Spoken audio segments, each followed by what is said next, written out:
रात गहरी थी। दिल्ली के किले की मोटी पत्थर की दीवारों के भीतर एक कैदी को चुपचाप अंदर लाया जा रहा था। उसके हाथ बंधे हुए थे, लेकिन उसके चेहरे पर डर नहीं था। उसकी आंखों में एक अजीब सी शांति थी, जैसे उसे पहले से पता हो कि इतिहास आज एक नया फैसला लिखने वाला है। यह कोई साधारण कैदी नहीं था, यह था मुगल साम्राज्य का वो राजकुमार जो कभी हिंदुस्तान का सम्राट बनने वाला था।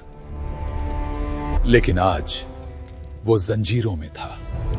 उसका नाम था दारा शिकोह है, और उसकी कहानी मुगल इतिहास की सबसे रहस्यमयी कहानियों में से एक है।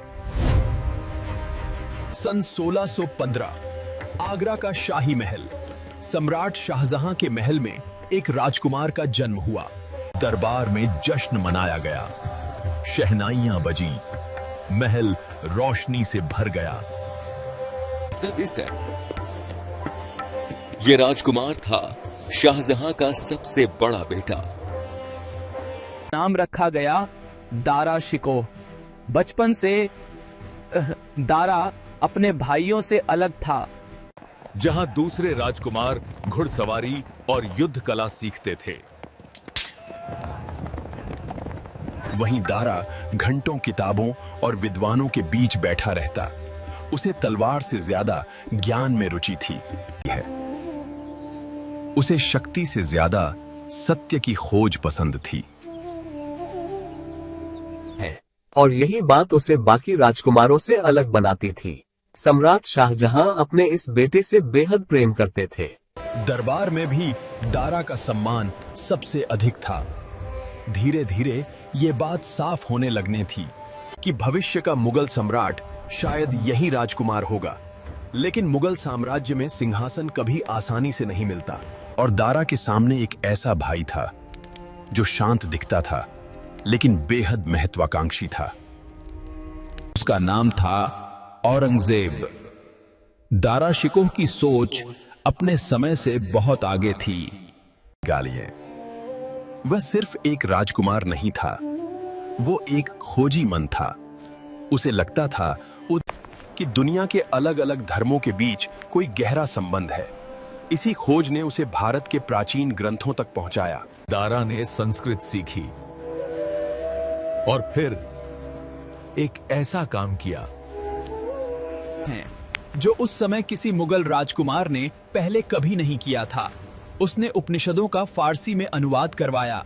उसकी किताब का नाम था सिर्र-ए-अकबर, जिसका अर्थ था सबसे बड़ा रहस्य।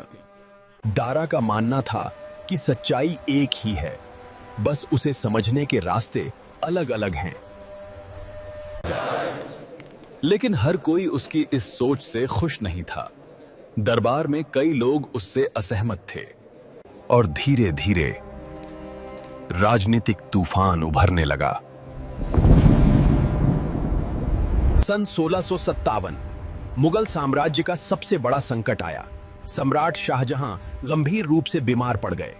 और जैसे ही ये खबर फैली, चारों मुगल राजकुमारों के बीच सिंहासन की दौड़ शुरू हो गई। दारा शिकोह, शुजा, मुराद और औरंगजेब। अब ये सिर्फ भाइयों की प्रतिस्पर्धा नहीं थी, ये था मुगल साम्राज्य का भविष्य तय करने वाला संघर्ष। 1658 आगरा के पास सामूगढ़ का मैदान। दो विशाल सेनाएं एक दूसरे के सामने खड़ी थीं। एक तरफ था दारा शिकोह, दूसरी तरफ औरंगजेब। हवा में तनाव था, घोड़े बेचैन थे, सैनिक आदेश का इंतजार कर रहे थे। और फिर युद्ध शुरू हुआ। शुरुआत में दारा की सेना मजबूत दिख रही थी, लेकिन धीरे धीरे रणनीति का संतुलन बदलने लगा। औरंगजेब की योजना अधिक संगठित और धैर्यपूर्ण थी। युद्ध का रुख पलट गया और अंत में दारा शिकोह युद्ध हार गया। अब दारा एक राजकुमार नहीं था, वो एक भगोड़ा बन चुका था। वो शहर से शहर भागता रहा, कभी दिल्ली, कभी गुजरात, कभी सिंध, लेकिन भाग्य उसके साथ नहीं था। जिस व्यक्ति पर उसने भरोसा किया, उसी ने उसे धोखा दे दिया। दारा को पकड़ लिया गया और जंजीरों में बांधकर दिल्ली लाया गया। दिल्ली की गलियों में उसे घुमाया गया। लोग देखते रहे, लेकिन कोई कुछ नहीं बोला। इतिहास एक अजीब मोड़ ले चुका था। दिल्ली का किला, एक छोटी सी अंधेरी कोठरी। दारा शिकोह अकेला बैठा था। उसके पास अब न सेना थी, न शक्ति, न सिंहासन, लेकिन उसके चेहरे पर अब भी वही शांति थी, जैसे उसे पता हो कि विचारों को कैद नहीं किया जा सकता। अगले दिन मुगल इतिहास का एक महत्वपूर्ण अध्याय समाप्त हो गया। दारा शिकोह की कहानी यहीं खत्म हो गई, लेकिन उसके सवाल आज भी बाकी हैं। अगर दारा शिकोह मुगल सम्राट बनता, तो क्या भारत का इतिहास अलग होता? क्या धर्मों के बीच ज्यादा संवाद होता? क्या मुगल साम्राज्य एक नई दिशा में जाता? इन सवालों का जवाब शायद कभी नहीं मिलेगा, लेकिन इतना जरूर है कि दारा शिकोह सिर्फ एक राजकुमार नहीं था।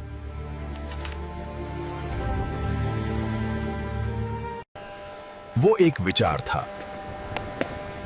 इतिहास में कई राजा आते हैं और चले जाते हैं, लेकिन कुछ लोग सिंहासन से नहीं, अपने विचारों से अमर हो जाते हैं।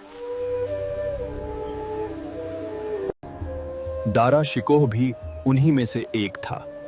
एक ऐसा राजकुमार जिसे सत्ता नहीं मिली, लेकिन जिसने इतिहास में एक सवाल छोड़ दिया, क्या दुनिया तलवार से बदलती है या विचारों से?